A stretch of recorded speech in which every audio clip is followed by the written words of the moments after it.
Tuhan Yesus, kami menyerahkan, mempersembahkan hidup kami di atas mezbah. Mohon Roh Kudus untuk memenuhi kami. Berkuasalah di atas pikiran kami, akal kami, perasaan kami, agar kami seluruhnya taat di dalam Tuhan dan mengikuti Allah sepenuhnya. Tuhan, kami kembali untuk menyembah Engkau,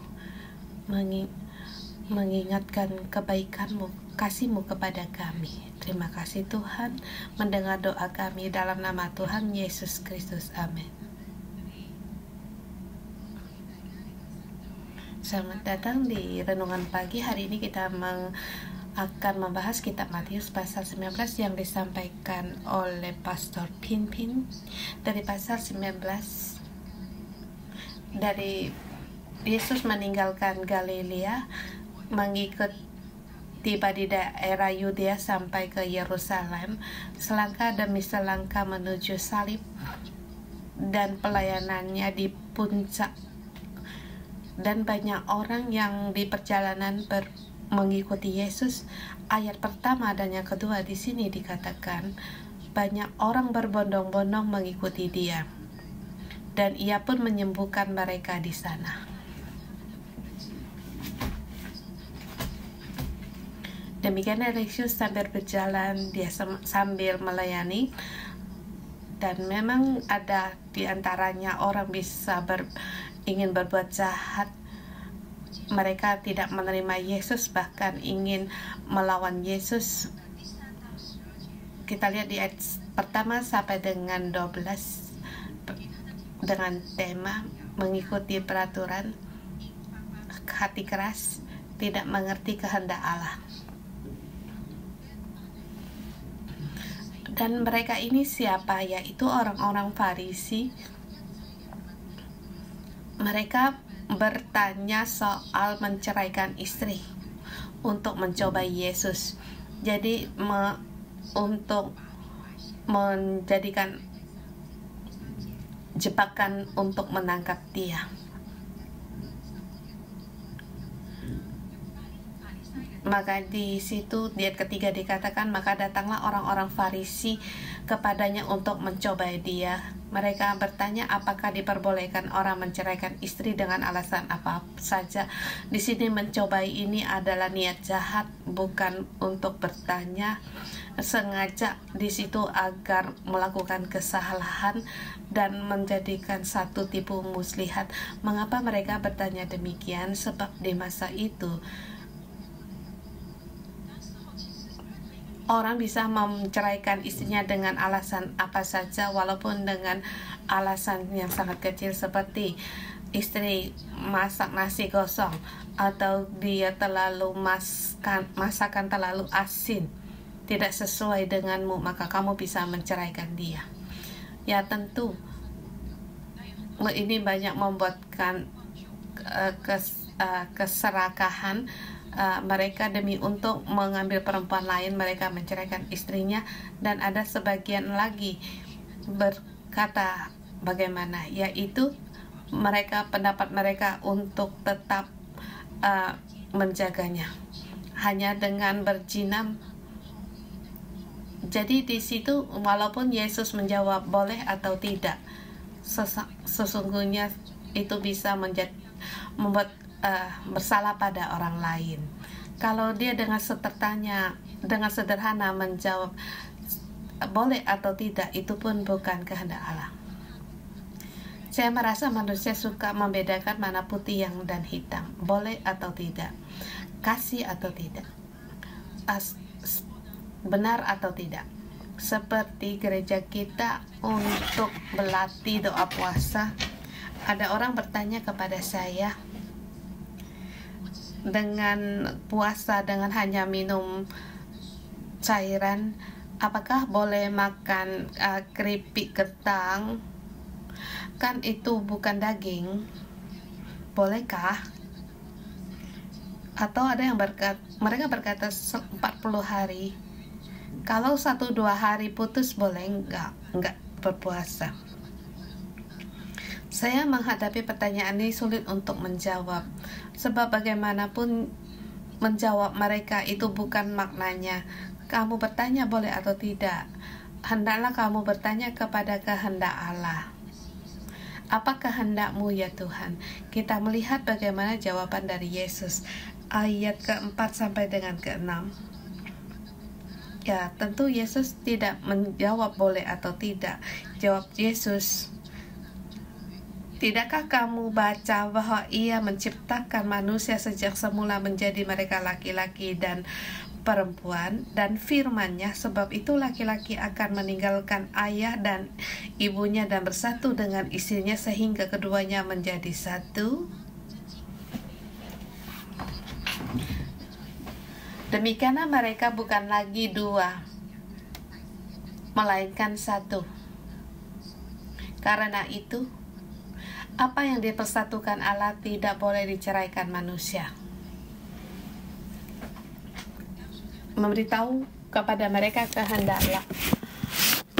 Mereka tidak lagi mengikuti hukum boleh atau tidak. Di sini satu laki-laki, satu perempuan, satu suami, satu istri seumur hidup. Menurut kehendak Allah yang kekal, kita tidak setuju ada perceraian. Tetapi orang-orang Farisi mereka sangat pintar, lihai, dan berpikir satu perumpamaan untuk menunjukkan diri. Dikatakan Musa kan memberikan surat cerai. Jika orang menceraikan istrinya, dia mencarikan peraturan atau ketetapan dan untuk menunjukkan kepentingan sendiri. Tetapi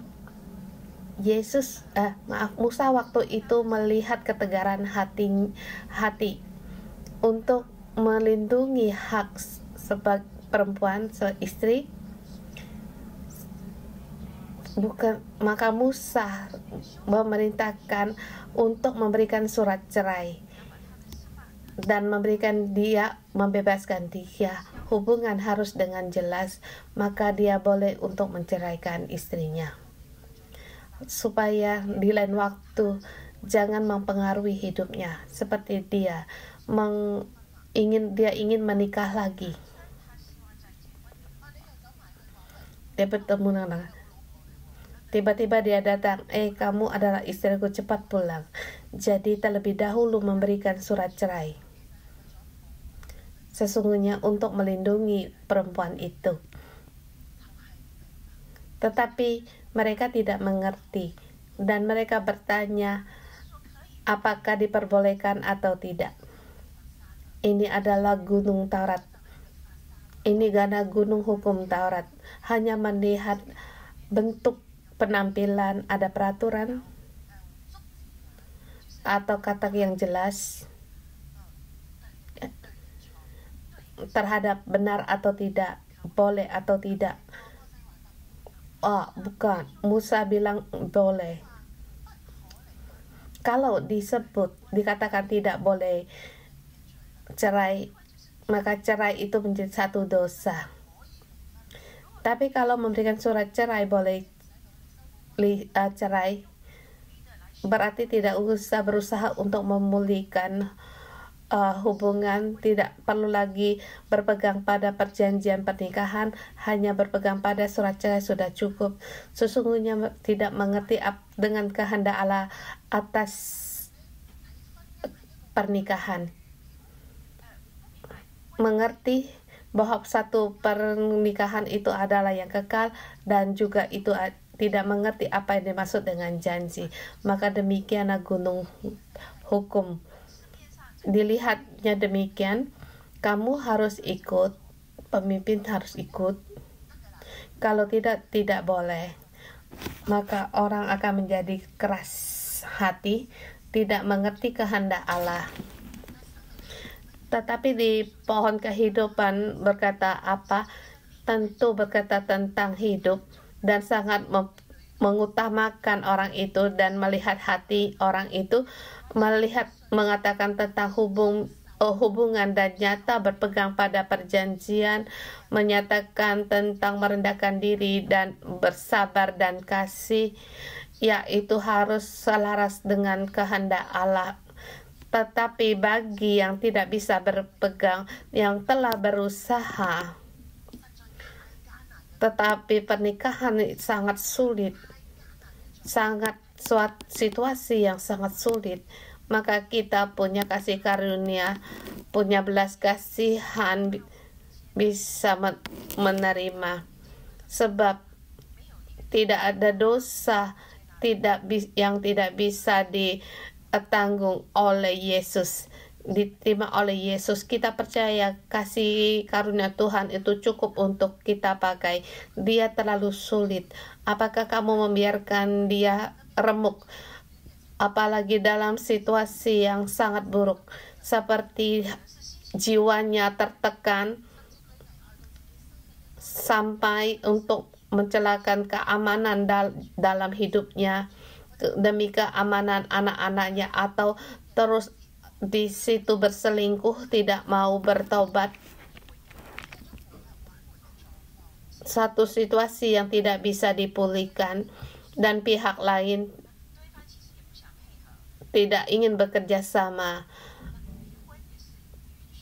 maka di situ boleh bercerai, sebab kita tidak ingin orang itu bersama untuk binasa. Jangan untuk peraturan atau boleh atau tidak boleh, seharusnya atau tidak. Kita menekan seseorang, kita menindas seseorang dan berkeras hati untuk harus dan tidak boleh. Ini bukan prinsip dari pohon kehidupan. Yesus melampaui semua hukum Taurat. Kita melihat dia melihat kehendak Bapa, Allah Bapa dari jauh, melampaui segala peraturan.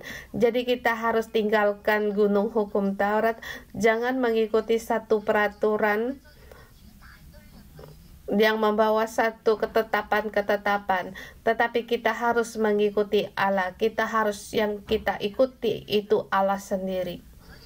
Jadi di hari ini tema yaitu untuk menjuru kita semua untuk meninggalkan gunung hukum Taurat dan mengikuti Allah dengan sepenuh hati. Kalau kamu tidak meninggalkan, kamu tidak dapat mengikuti seperti orang Farisi, terus-menerus mencari alasan terhadap peraturan atau ketetapan, atau mencari kesempatan untuk menyalahkan, untuk menjebakmu, mencelakaimu. Jadi kalau kita hanya terus berpegang pada hukum Taurat, maka kita tidak, gunung hukum Taurat, kita tidak bisa mengikuti Allah. 13 sampai dengan 26, mengandalkan perbuatan tidak ada damai. Tadi kita terlalu keras hati, sekarang hati yang gelisah. Dan orang itu orang yang bagaimana? Dia di sini adalah orang muda. Di kitab Injil yang lain mengatakan dia orang kaya. Dia mempunyai segala sesuatu yang dia inginkan. Mengapa kamu masih punya keinginan lain?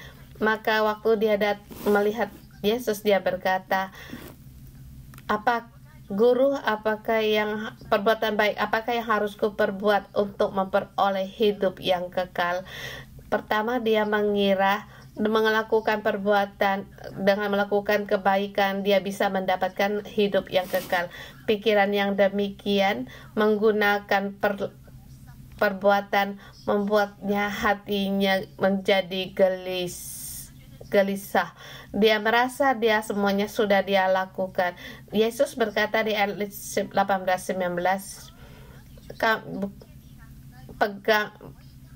untuk berpegang turuti segala perintah Allah yaitu jangan membunuh, jangan berzina, jangan mencuri, jangan mengucapkan saksi dusta, menghormati ayahmu dan ibumu, dan kasihlah sesamamu manusia seperti dirimu sendiri. Dia berkata, semua itu sudah dituruti. Dan mengapa merasa benar sendiri? Mengapa merasa tidak cukup? Mengapa diri sendiri seperti ada sesuatu yang belum dikerjakan dan masih bisa dilakukan, tetapi sepertinya tidak yakin?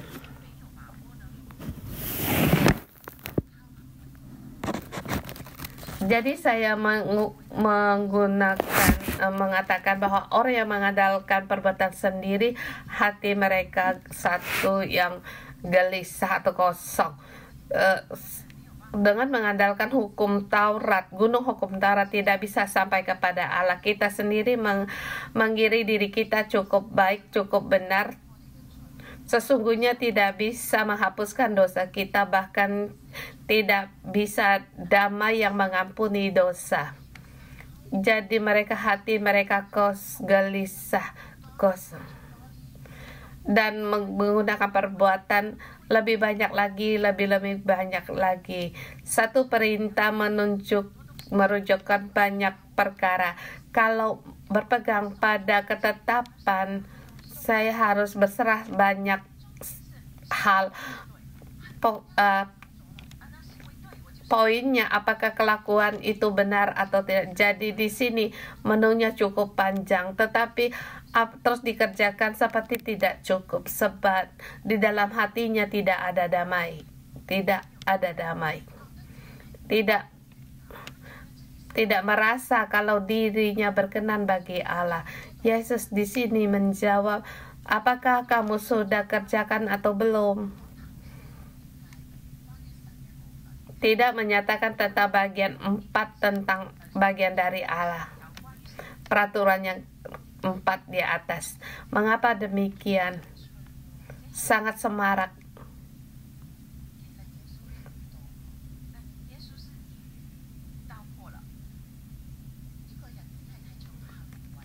Yesus di sini melihat bahwa seorang melakukan perbuatan, melakukan dengan mengandalkan diri sendiri untuk memperoleh kehidupan yang kekal demi diri sendiri. Di dalamnya tidak ada Allah dan tidak menghargai Allah. Dia tidak menghargai hubungannya dengan Allah. Hanya peraturan kepercayaan atau agama dan kelakuan keagamaan, itu tidak ada hubungan, dan segala perbuatan yang baik bukan dikarenakan terhadap Allah, dia punya kasih dan kagum kepada dia, tetapi sesungguhnya untuk diri sendiri yang dia perbuatan yang lebih, kekurangannya bukan karena perbuatannya yang banyak, tetapi kekurangannya itu Allah sendiri. Aku tidak mengenal engkau, tidak ada hubungan yang sejati, tidak terkonek dengan engkau, dan engkau tidak meletakkan Allah di yang pertama. Sesungguhnya yang ia kurang yaitu hubungan Allah dengan Allah. Kemudian Yesus berkata kepadanya, untuk menjual segala hartanya kemudian bagikan bagi orang miskin, maka kamu ada harta di surgawi, dan juga datanglah ikuti aku. Dan orang itu mendengar, maka pergilah dia dengan sedih, sebab yang dia miliki terlalu banyak, sebab banyak hartanya. Hartanya adalah keamanan baginya, dan Allah selamanya tidak bisa di posisi pertama. Bagaimana dia bisa mengikuti Allah? Bagaimana mungkin dia melepaskan harta bendanya? Jadi dia tidak bisa seluruhnya mengikuti Allah. Jadi waktu kita di gunung hukum yang kita andalkan yaitu perbuatan diri kita sendiri, dan kita juga mengurusi hubungan dengan yang lain, bukan hanya demi sendiri yang tidak tidak merasa damai sebab tidak bisa melakukan, dan juga terhadap orang lain tidak dapat melakukan. Kita pun merasa gelisah, tidak damai, merasa kamu berdemikian semuanya tidak baik, tidak bisa melepaskan kedaulatan ini. Allah tidak bisa menjadikan Tuhan di dalam hidupmu. Jadi kita berpegang pada hukum Taurat, hidup kita akan menjadi keras, dan kalau mengandalkan perbuatan kita, hati kita akan merasa gelisah, sedih, dan tidak ada Allah, hanya kerangka keagamaan. Satu persatu target dipakaikan bagi kita dan juga bagi orang lain. Coba kalau kamu pikirkan setiap hari datang ke sel group, ke gereja juga seperti penuh kegelisahan, seperti pekerjaan rumah yang belum diselesaikan, seperti selalu menyilang diri sendiri. Bagaimana bisa sukacita dan damai? Sukacita dan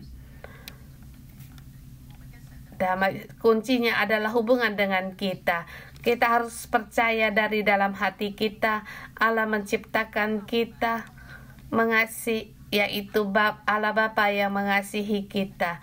Kasih ini tidak perlu untuk kita peroleh. Bapa surga tidak karena kamu melakukan lebih banyak, kamu akan ditambahkan. Apapun yang kamu lakukan, kamu adalah anak-anaknya, kamu bukan lagi hamba. Yang kamu dengar hanyalah mendengar perintah. Kiranya Roh Kudus menuliskan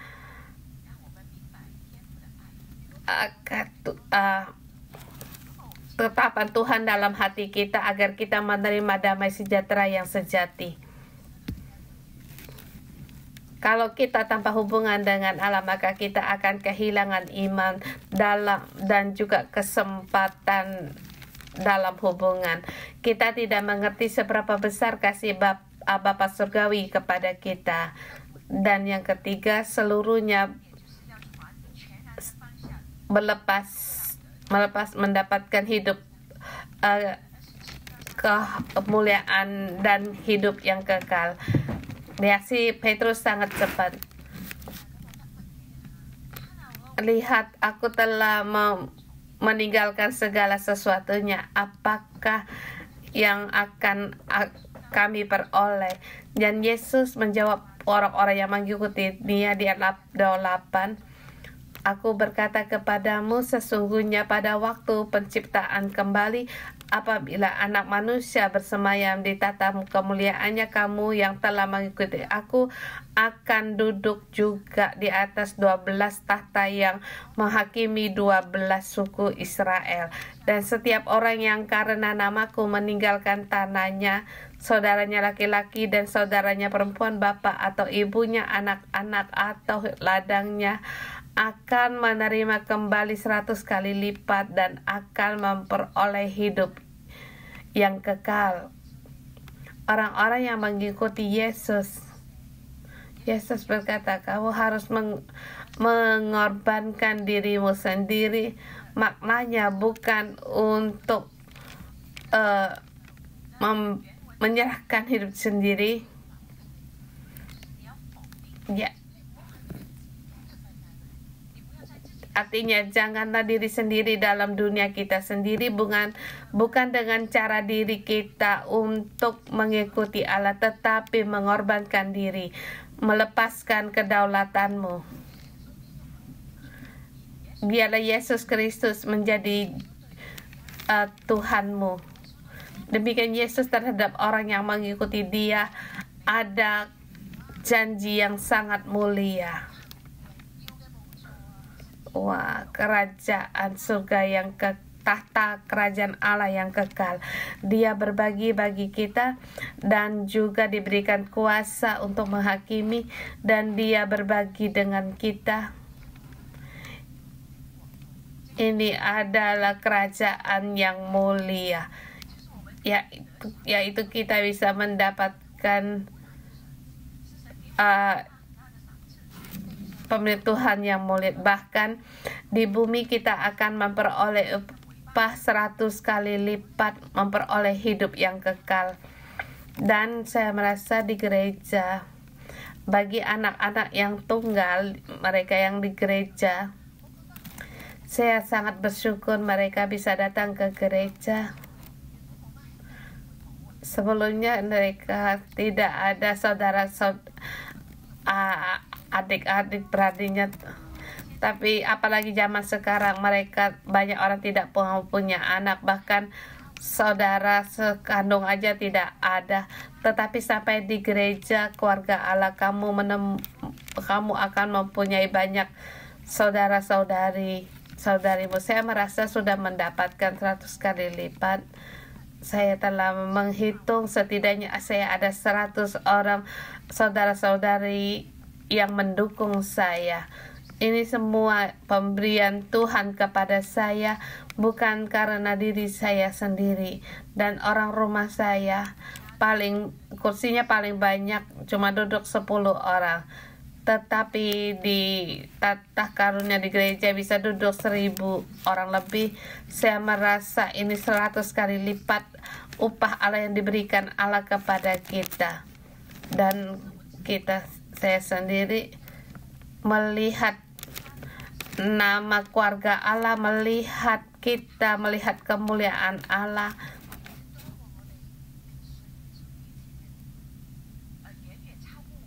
Melampaui kita yang sebelum percaya Tuhan. Kita mengikuti Allah, hari-hari kita akan bertambah baik. Ini janji Allah kepada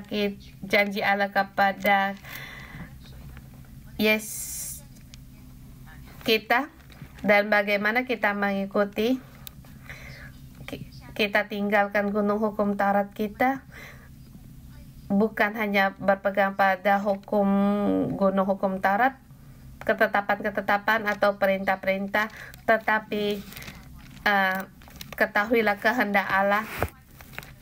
Kalau kita dengan berkerangkakan keagamaan, kita tidak bisa mengikuti Allah. Tetapi tinggalkan gunung hukum Taurat kita, jangan mengandalkan perbuatan diri kita sendiri, dan kita bisa untuk mendapatkan berkat sendiri. Akhirnya itu dengan sedih dia akan pergi. Dan di pasal ini dikatakan Yesus sangat mengasihi anak-anak seperti pasal sebelumnya, agar kita harus belajar seperti anak-anak kecil, belajar untuk percaya, merendahkan diri. Allah sebagai hati bagi kita, maka kita akan mendapatkan segenap hati, semuanya berkat dari Tuhan. Saya dulu juga orang yang keras hati dan hati yang penuh dengan kesedihan.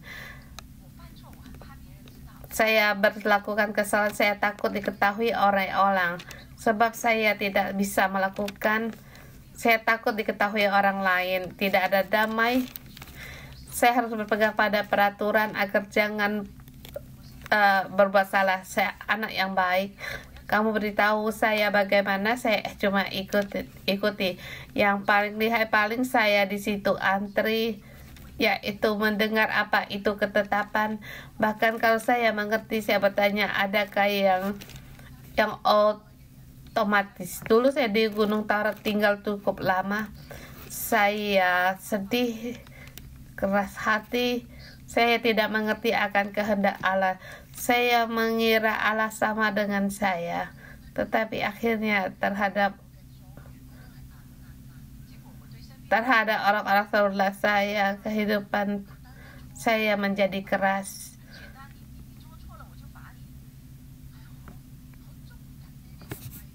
Selalu berpegang pada ketetapan, seperti berpegang. Kalau tidak berpegang, saya merasa tidak damai. Saya khawatir, maka tidak ada damai sejati. Saya sendiri bertanya, bagaimana apa yang saya perbuat agar lebih baik lagi dan cukup. Kamu demikian, aku demikian. Tapi kami di sini saling menghakimi. Sebab kami yang kami andalkan adalah gunung hukum Taurat. Mungkin ditimpa oleh gunung Taurat kami pun tidak tahu. Kalau bukan di tahun 2024, tahun kita berserah, sungguhnya tidak ada jalan keluar dan tidak mungkin merasa ringan. Terlalu banyak hal yang membuat saya tergesa-gesa. Saya merasa mengandalkan diri sendiri bisa berjalan dengan normal. Jadi kita harus bersama kita dengan leluasa. Tahun ini kamu tidak bisa melakukan, ikutilah di tahun berikutnya. Semuanya akan berbeda. Kita harus berpegang pada Allah, berjanji pada janji Allah. Damai sejahtera akan datang padamu. Mari kita menyembah Tuhan Allah kita. Puji Tuhan.